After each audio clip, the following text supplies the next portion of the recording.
Úrad splnomocnenca vlády Slovenskej republiky pre rómske komunity uvádza video podcast Alexandra Daška o Rómoch a nielen pre Rómov. Pokec so Šaňom, pokec so splnomocnencom vlády Slovenskej republiky pre rómske komunity.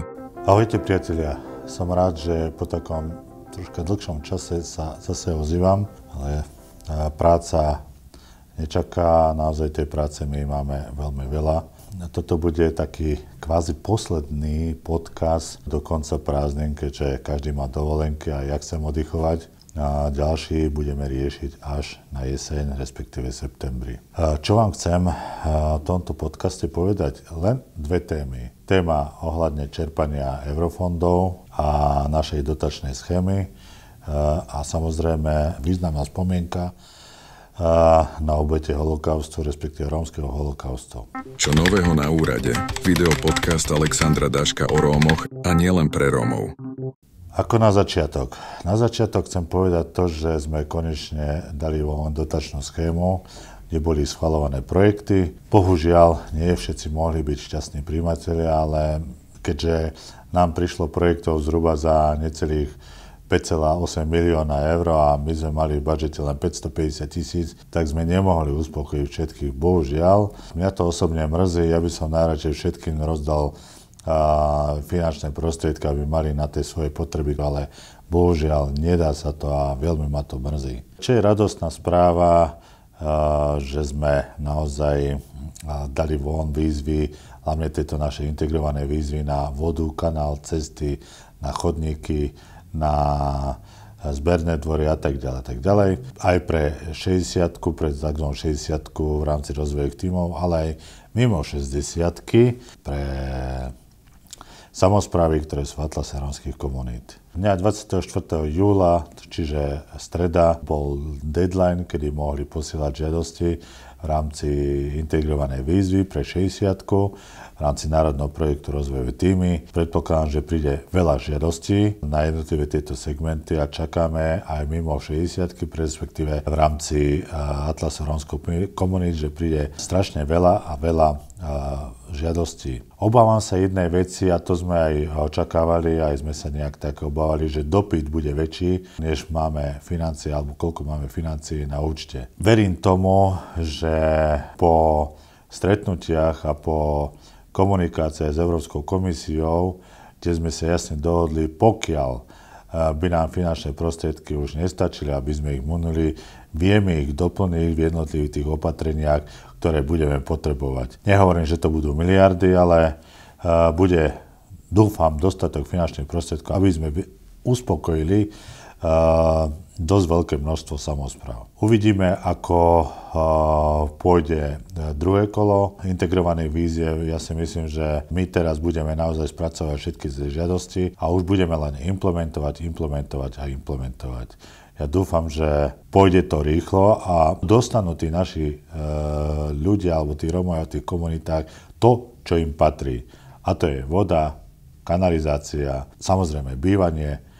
A čo sa týka bývania, tam v tom opatrení máme veľmi, ale veľmi málo peňazí. Bohužiaľ, to sú veci, ktoré sa už nastavili predo mnou. My sme to nenastavovali, ale bývalé vedenie, ktoré toto nastavilo. Čiže ja už len implementujem to, čo už bolo nastavené. Ale tak, ako som povedal, pokiaľ minieme finančné prostriedky, vieme ich naplniť inými financiami alebo financiami, ktoré nám poskytne buď Európska únia, alebo v rámci eurofondov tu na Slovensku. Veľmi pozitívna správa je aj to, že spracovali sme 1000 zmluvu, čo je fantastický výsledok a už sme v podstate 750 zmluv vyplatili.